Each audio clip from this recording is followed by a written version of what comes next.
نزد ماست در حقیقت مالک ہر شے خداست.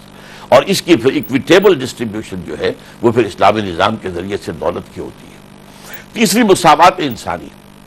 پیدائشی طور پر سب اللہ کے بندے، سب اللہ کی مخلوق، سب آپس میں برابر ہیں، ایک ہی انسانی جوڑے کی نسل سے ہیں، لہذا ان میں کوئی اونچ نیچ نہیں ہے. کسی گورے کو کالے پر، کسی کالے کو گورے پر، کسی عرب کو اجمی پر، کسی اجمی کو عرب پر کوئی فضیلت حاصل نہیں. بس کسوٹی ہے تو تقویٰ. اچھا، ان اصولوں کے اوپر ایک ذہن تیار کرنا اور یقین والا، یہ پہلا مرحلہ تھا جو حضور نے کیا ہے صلی اللہ علیہ وسلم. دوسرا مرحلہ، جن لوگوں میں واقعی یہ یقین پیدا ہو گیا ہو انہیں منظم کر کے ایک جماعت بنانا.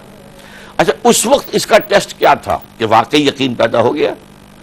اس وقت یہ تھے کہ کافرانہ مشرکانہ ماحول میں جیسے ہی کوئی شخص کہتا تھا لا الہ الا اللہ محمد رسول اللہ، اسے مار پڑنی شروع ہو جاتی تھی. تکالیف آ رہی ہیں، مصائب آ رہی ہیں، پرسیکیوشن ہو رہی ہے، ٹارچر ہو رہا ہے، مختلف طبقات کے ساتھ مختلف معاملہ تھا. سب سے زیادہ غلام پس رہے تھے، نوجوان پس رہے تھے، اور بچا ہوا کوئی بھی نہیں تھا.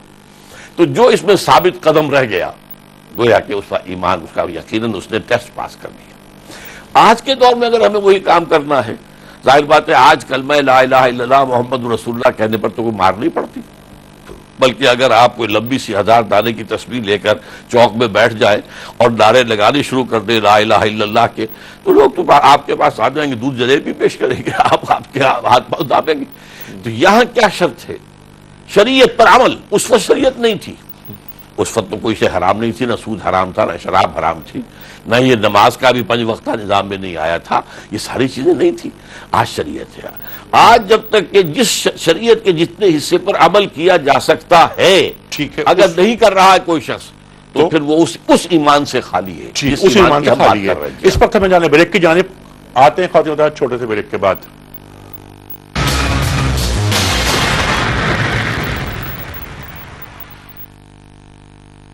ویلکم بیک خواتین و حضرات. آغاز رمضان اسپیشل میں ایک بار پھر خوش آمدید. تشریف فرما ہے ہمارے ساتھ محترم ڈاکٹر اسرار احمد صاحب. ڈاکٹر صاحب، جہاں آپ کی بات کٹی تھی آپ نے یہ فرمایا تھا کہ ہمارے دلوں میں ایمان تو ہے لیکن وہ ایمان نہیں جو اللہ اور اللہ کے رسول صلی اللہ علیہ وآلہ وسلم کو مطلوب ہے. آپ کی بات جاری رہے گی. جی، میں نے عرض کیا تھا کہ وہ ایمان جس کی گہرائی بھی ہو، یقین، اور جس میں ایک فکری وسعت بھی ہو، جس سے کہ خاص طور پر انسانی زندگی کے جو اجتماعی پہلو ہیں، سیاسی، معاشی اور معاشرتی، ان پر جو روشنی پڑتی ہے اس کا بھی شعور ہو. ٹھیک ہے، مطلب ہماری اگلا زندگی مرحلہ جو ہے جی وہ ہے تنظیم کا. جی اور ظاہر بات ہے کہ یہ تنظیم کو ڈھیلی ڈھالی نہیں ہو سکتی، اس لیے کہ انقلاب برپا کرنا ہے.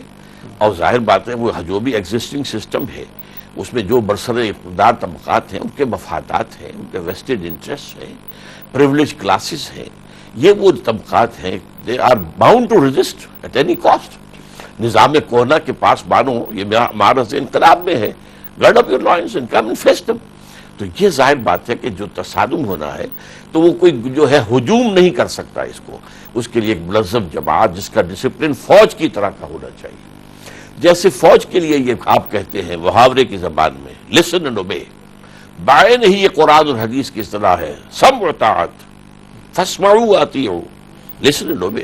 اور اسی کی بیعت حضور نے صلی اللہ علیہ وسلم صحابہ کرام سے لی، جس کا میں اپنی ایک گزشتہ گفتگو میں پورا متن بھی آپ کو سنا چکا ہوں. تو ظاہر بات ہے کہ اس طرح کی منظم جماعت بیعت کی بنیاد کے اوپر قائم کرنا یہ دوسرا مرحلہ ہے. تیسرا مرحلہ تزکیے کا ہے. تزکیے سے مراد اصل میں کیا ہے؟ یہ نہیں ہے کہ کوئی روحانی کیفیات وارد ہو جائیں اور مکاشفات شروع ہو جائیں، یا اس سے جو ہے وہ ایسی چیزیں ظاہر ہونے لگ جائیں، خرق عادت جو ہیں، کرامات کا ظہور ہو جائے. نہیں، بلکہ انسان کی انٹینشن میں، اس کی نیت میں، اس کے مقصد میں سوائے اللہ کی رضا اور آخرت کی فلاح کے اور کوئی شے شامل نہ رہ جائے. ٹھیک ہے. الحب للہ والبغض للہ. جی. اور یہ کہ مقصود نہ دنیاوی دولت، نہ مال غنیمت. شہادت ہے مطلوب و مقصود مومن، نہ مال غنیمت، نہ کشور کشائی. یہ نیت کی پاکیزگی جس کا کہ انتہائی مثال حضرت علی رضی اللہ تعالیٰ عنہ کے ایک واقعے میں آتی ہے. ایک جنگ میں آپ کا دو بدو مقابلہ ہوا، آپ غالب آ گئے اپنے کافر دشمن پر اور اس کے سینے پر سوار ہو گئے، اور اپنا خنجر اس کے سینے میں بھونکنے والے تھے کہ اس نے آپ کے منہ پر تھوک دیا. اب آپ کھڑے ہو گئے چھوڑ کر. وہ حیران ہوا to add insult to injury, میں نے تو یہ کیا تھا، انسلٹ بھی کی ہے، پھر بھی کیوں، کیا ہوا؟ فرمایا میں تمہیں قتل کر رہا تھا صرف اللہ کے لیے، میری کوئی ذاتی دشمنی نہیں تھی۔ اب یہ ہے کہ میرے اندر ایک انتقام کا جذبہ بھی پیدا ہوا ہے، تم نے میری بے عزتی اور توہین کی ہے، اب اگر میں کرتا تو وہ خالصۃ لوجہ اللہ نہ ہوتا۔ اس درجے کا تزکیہ، ٹھیک، اور اس کا ذریعہ کیا ہے؟ یہ کوئی کرسچین مسٹیسزم والا نہیں ہے کہ نفس کو کچل دو بری طریقے سے اور باقی نہ رہنے دو نفس کے اندر، نہیں۔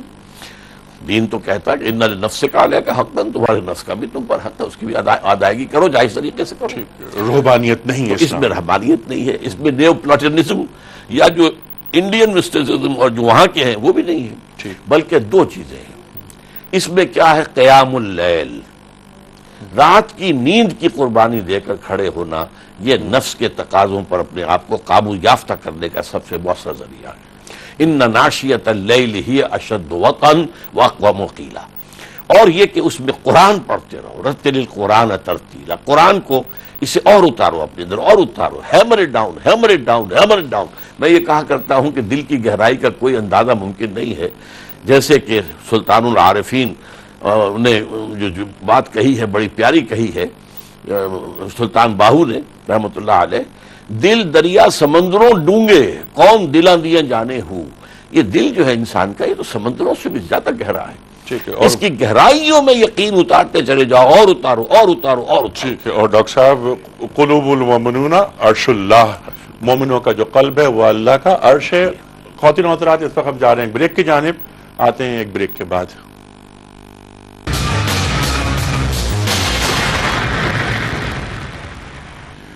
ویلکم بیک خواتین و حضرات، آغاز رمضان اسپیشل میں ایک بار پھر خوش آمدید۔ ہم بات کر رہے ہیں ARY کراچی اسٹوڈیوز سے، یہ پروگرام جا رہا ہے لائیو۔